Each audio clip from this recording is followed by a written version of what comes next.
Cerita ini kejadiannya di tahun 1980-an di Jawa Barat. Spesifik daerahnya gue nggak bisa banget kasih tahu karena gue udah diwanti-wanti banget nih sama yang ngasih gue cerita ini. Tapi yang pasti pesantren ini tuh tempatnya jauh banget dari kota Bandung.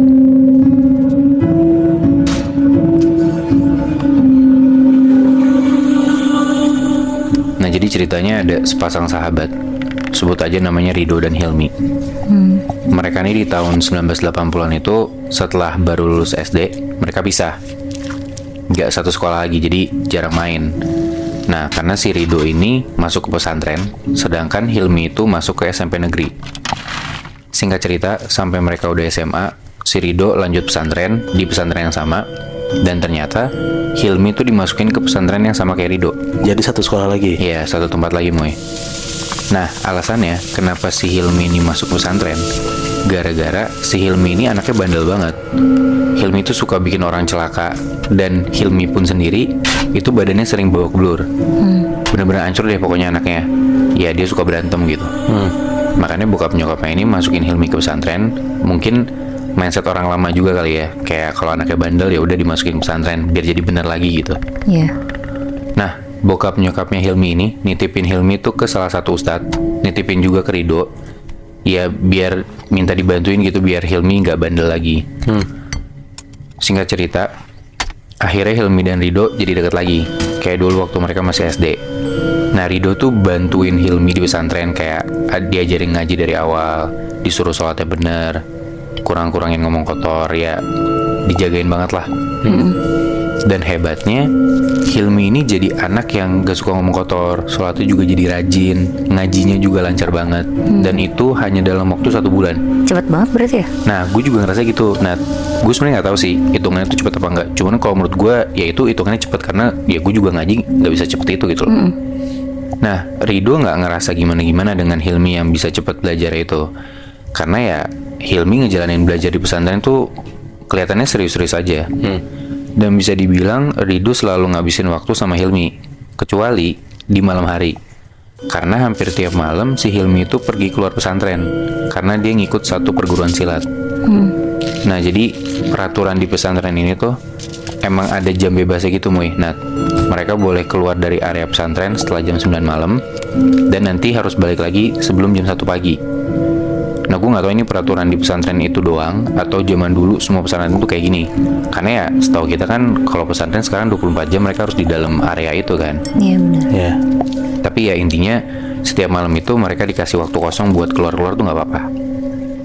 Nah, 1-2 bulan tuh aman-aman aja. Sampai di bulan ketiga Rido ini mulai ngeliat gelagat si Hilmi tuh aneh.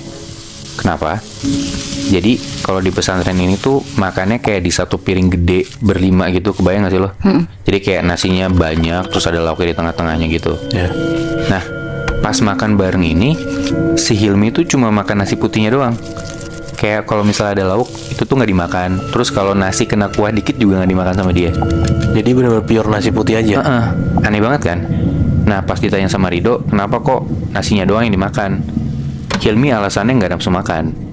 Nah, tapi kejadian untuk dia cuma makan nasi doang tuh nggak cuma sekali 2 kali, Moy. Nah, tiap hari pas makan bareng, Hilmi ini cuma makan nasi putih doang.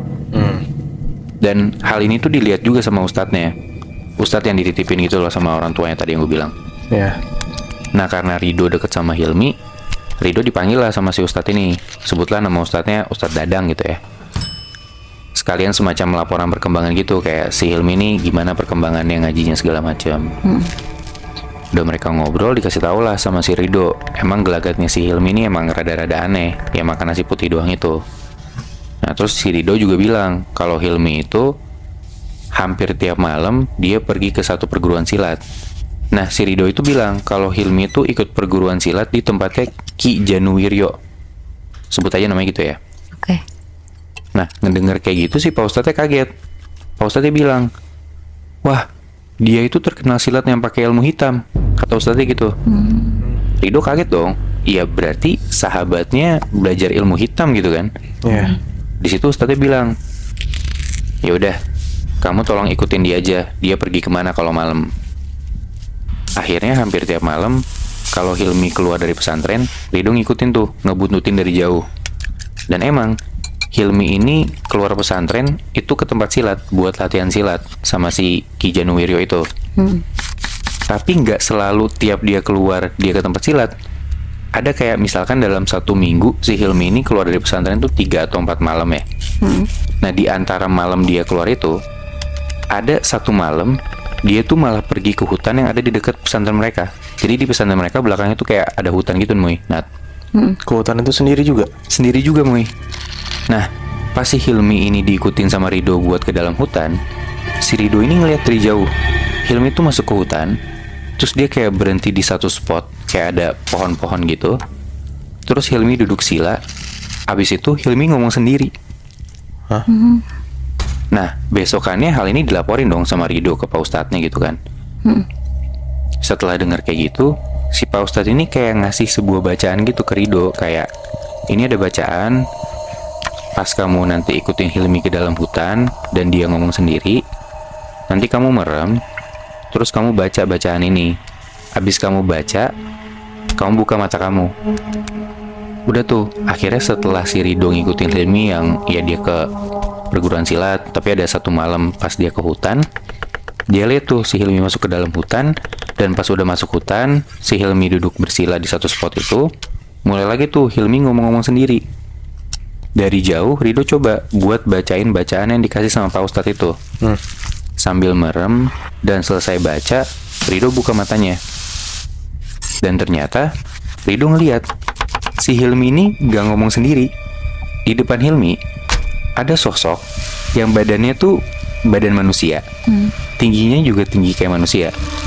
Pakai jubah hitam, tapi kepalanya besarnya 2 meter. Dan taringnya panjang-panjang. Jadi kayak si Rido ini dibukain mata batinnya gitu loh, sampai bisa ngeliat makhluk ini. Besokannya Rido lapor lagi dong ke Pak Ustadznya.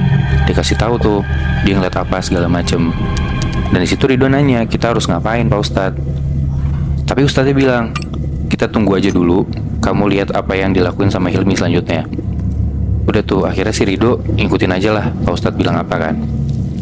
Minggu berikutnya pas Hilmi ke hutan lagi, Rido ngikutin tuh dari jauh. Nah kali ini si Hilmi tuh kayak ngebawa 1 kantong plastik gitu Muy, Nat, warna hitam.